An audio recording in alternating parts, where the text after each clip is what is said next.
YouTube ఛానల్కి welcome to channel. నేను ఈరోజు అరబీ వాళ్ళకి అయితే నేను చేపలు వేపేసి పెడుతున్నాను. ఓన్లీ రైస్, దీనికి కావాల్సిన సలాడ్ కూడా చేస్తున్నాను. వీళ్ళకి ప్రతి శుక్రవారం అయితే చేపలు ఫ్రై చేయాలి, లేదంటే కూర అయినా వండాలి. చేపలతో ముక్కలు తెస్తారు, చేప ముక్కలు అయితే నేనైతే ఫ్రై చేస్తున్నాను వీళ్ళకి. ఇవి అరబిక్ చేపలు అంటారు. నేనైతే ఫస్ట్ నేను రైస్ కడిగి పెట్టుకున్నాను. రైస్కి నీళ్ళు పెట్టాను. నీటిలో కూడా వీళ్ళు కంపల్సరీ వీళ్ళకి నూనె వేయాలి, ఆయిల్ వేయాలి. నెక్స్ట్ ఏంటంటే వీళ్ళకి సాల్ట్ కూడా వేయాలి రైస్లోని. చేపలైతే నీట్గా కడిగి ఇలా ముక్కలు అయితే సెంటర్కి మూడేసి సెంటర్కి కోసి పెట్టాను. నెక్స్ట్ కావాల్సినవి ఏంటంటే పసుపు and salt, garam masala, next కారం, ఇవి ఇందులో వేసేస్తాను. రెడీ చేసి పెట్టుకున్న కొంచెం అల్లం వెల్లుల్లి పేస్ట్ కూడా వేస్తున్నాను. ఒక లెమన్ కూడా వేస్తున్నాను.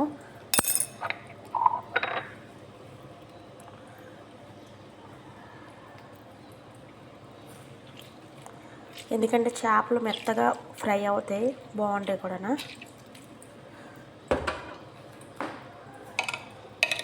మసాలా ఫుల్గా ఇట్లకి చేపలకైతే పట్టించాను చూడండి. అన్నం ఉడికేటప్పటికల్లా ఇవి మసాలా బాగా చేపలకైతే ఎక్కుతూ ఉంటుంది. మినిట్స్ అయ్యింది. ఇప్పుడు ఈ నానబెట్టే కారం, ఉప్పు దాంట్లో నూనె వేసి వేసుకుంటాను. చూడండి, మీరు ఉత్తిగా అన్నం ఒకటే తింటారా చేపలతోటి అని మీరు అనుకోవద్దు. వీటికి పాటు వీటికి సలాడ్ అంటూ కోసి పెడతాను నేను. ఉల్లిపాయలు, టమాటా అండ్ ఇదేంటి అదే ముల్లంగి దుంప అంటారు.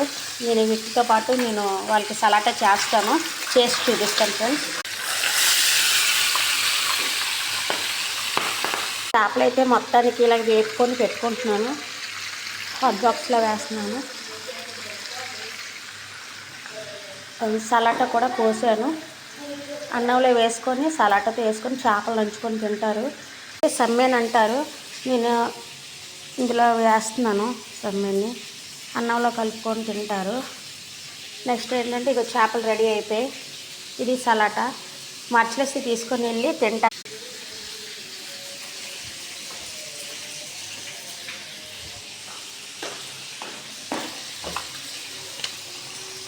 అయితే తోటకూర వేపుకుంటున్నాను. చేపలు తింటాను అనుకోండి, కాకపోతే తోటకూర కూడా నేను వేపుకుంటున్నాను. నచ్చితే సబ్స్క్రైబ్ చేయండి, షేర్ చేయండి, ఇన్బాక్స్లో కామెంట్ చేయండి ఫ్రెండ్స్. మళ్ళీ వీడియోలో కలుద్దాం. బాయ్. నచ్చితే షేర్ చేయండి, కామెంట్ చేయండి, ఇన్బాక్స్లో కామెంట్ చేయండి ఫ్రెండ్స్. సబ్స్క్రైబ్ చేయండి. Bye friends.